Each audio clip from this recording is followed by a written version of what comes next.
અને કહો કે માં આજ મારે તારા જોડે વાતો કરવી છે, તું મારા જોડે વાતો કરીશ? ખાલી આટલી પ્રાર્થના કરજો.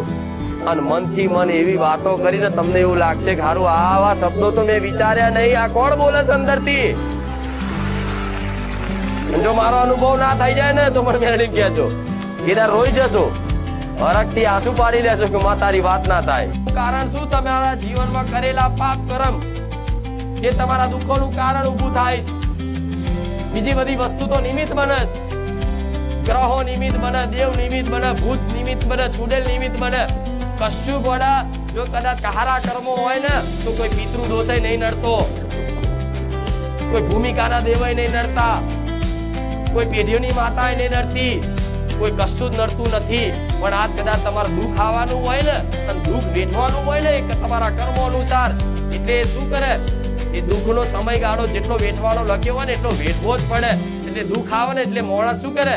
એ સુખી થવા માટે જાત જાતની વસ્તુ કરે, જાત જાતનું જગ્યાએ જાય, જોવડાવે, વારણ કારણ કરાવો, વિધિ કરાવો, કઈક કરતા દુઃખ જતું રહે, દુઃખ જતું રહે. પણ દુઃખ તો છે ને જો લગીન તમારો સમય નહીં બને ને, જો લગીન તમારો અંતર આત્માથી પસ્તાવો નહીં થાય ને, તો લગીન દુનિયાના કોઈ ભગવાન જો કદાચ તમને સુખી કરે પણ માતા કહેજો.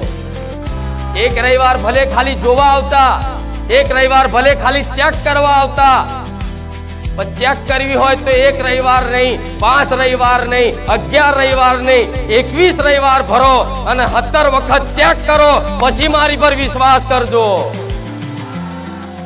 કે કુખાર મેલડી શું છે, બારીજા ધામ શું છે. એ 17 વખત ચકાસી અને પછી મારી પર વિશ્વાસ મેળજો. આ હું જાહેરમાં રોમવારી મેલડી બોલું, પણ ના, 5 રવિવાર જે ટકીન ખાલી આવી અને પલાઠી વારી શિસ્તા જાળવી નમ્રતાથી પ્રેમ ભાવપૂર્વક મારા ધામ આવ્યો હશે ને, એને તો એક જ રવિવારમાં મેં પ્રમાણ આપી દીધું કે હું બેઠી છું. ભલે કદાચ એ મનની એક અરજી લઈને આવ્યું હશે, પણ એની એ તો અરજી પૂરી થઈ જાય બરોબર છે, અને કદાચ પૂરી ના થાય ને તો એનો વિશ્વાસ ટકાઈ રાખ્યો છે મેં મેલડીએ. કે ભલે કદાચ દુનિયાના કામ થાય, દુનિયાની માનતાઓ પૂરી થાય, ભક્તોના અનુભવ જોઈને ભલે તમે બારીજા ધામ આયા હોય, પણ 5 રવિવાર 11 રવિવારમાં એનું કામ ના થાય ને છતાંય એને નિરાશ નહીં થવા દેતી. એક ભરોસો આલું છું, એક ધીરજની દોર પકડાવું છું કે મારો ચુંદડીનો છેડો ચાલી રાખજો, વધાર નહીં. 6 મહિના 12 મહિનામાં જો તમે જીવનમાં જોયું નહીં એવું સુખ પ્રદાન ના કરું ને તો હું રોમવારી મેલડી મટી જાઉં. કહું શાંતિ વાપરજો તો કઈ જગ્યા આ બધી ઊંડાણના રહસ્યોની વાતો કરીશ ને તો મારી વાત ગળે ઉતરશે, તમને પૂજવાનું મન થશે.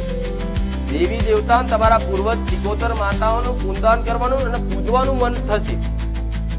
મરી ગયા પછી જેણે આખી જીવન જેવા સંસ્કાર જીવનમાં ઉતાર્યા હોય, જેવા લીધા હોય, એ પ્રમાણે એનું ચરિત્ર નિર્માણ થયું હોય, એ ચરિત્રના અનુસાર એનો જેવો સ્વભાવ હોય, એ સ્વભાવને લઈ એને કામ, ક્રોધ, મોહ, લોભ આ બધું જાણો છો ને તમે, કે બહુ લોભ રાખ્યો હોય, બહુ બીજાની પ્રત્યે ઈર્ષા રાખી હોય, તો મળતી ઘડીએ જેનો જે જગ્યાએ જીવ રહી જાય એ જગ્યાનો લગાવ હોય એ જગ્યાનો જીવ ભટક્યા કરે. આવું વાપર્યું કોઈ દાડો નહીં?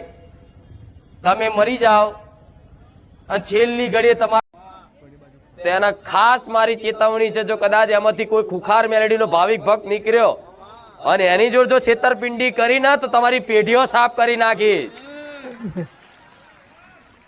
અને કોઈ ચરબી ભરેલો એક વખત અનુભવ કરી જુઓ કે આવા ગરીબોને કદાચ છેતરપિંડી કરી અને ખોટી લાલચો આલીને ખોટી સહીઓ કરાવીને જમીન ઘસવાનું એક વખત અનુભવ કરી જો. કોઈ મરદનો દીકરો હોય તો, કોઈ મારા ભક્ત હોય એનો જો કદાચ ખોડી ના લાવ મારું નામ મેળડી નહીં.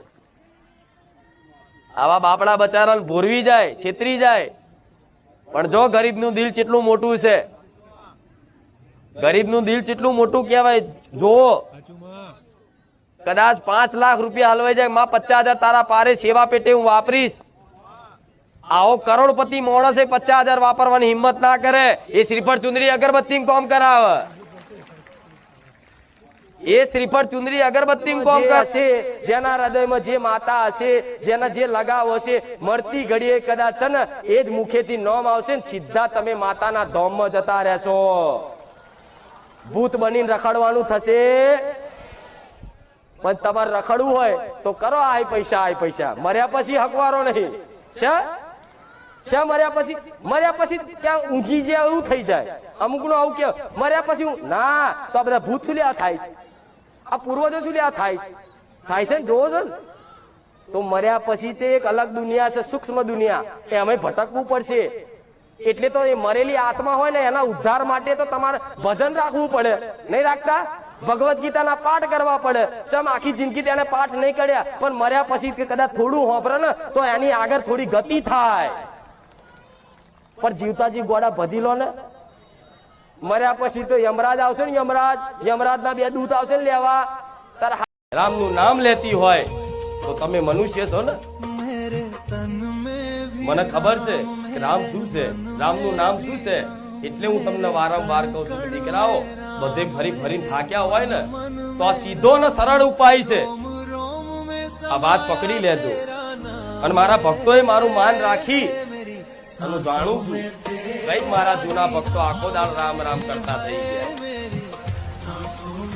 હાથમાં કાઉન્ટર થી નામ જપ કરતા થઈ ગયા છે. કોઈ માળાથી રામ નામ જપ કરતા થઈ ગયા છે. કોઈ મનથી રામ નામ જપ કરતું થઈ ગયું છે. કોઈ વાણીથી રામ નામ જપ કરતું થઈ ગયું છે. તો ચિંતા ના કરશો. તમારે કહેવાની જરૂર નહીં કે માતાજી અમારી પર કૃપા રાખજો, કેમ કે જા પર કૃપા રામ કી હોઈ તા પર કૃપા કરે સબ કોઈ. કોઈ માનતા વાધા રાખે કોઈ જગ્યાએ અને એનું કામ 15 દિવસ કીધા હોય, 15 દિવસમાં કદાચ એના પહેલા થઈ ગયું હોય, અને એ વ્યક્તિ જો એવું વિચારે ને કે આ તો થવાનું હતું થઈ ગયું, કરીશ બાધા ચાલશે, તારે માતા આવે કે લે તને હજુ અભિમાન હોય ને કે આ કામ મેં કર્યું છે તો તારું અભિમાન ના તોડી નાખું તો મારું નામ માતા નહીં. ભગવાનની કૃપા, માતાજીની કૃપા તમારી પર વિશેષ રહે ને તો એક સમય તમારા કર્મોમાં લખેલું હોય દુઃખ, વિધિના લેખમાં લખેલી હોય દરિદ્રતા, ગરીબી, છતાંય તે મારા ભગવાનના આદેશનું પાલન કરે ને અને મારી રોમ મારી મેલડીનું કદાચ વાત મોની અને જીવનમાં શરૂઆત કરે ને, જો તમારા ઘેર ધનના ઢગલા કરવાના આવું ને તો રોમ મારી મેલડી નહીં.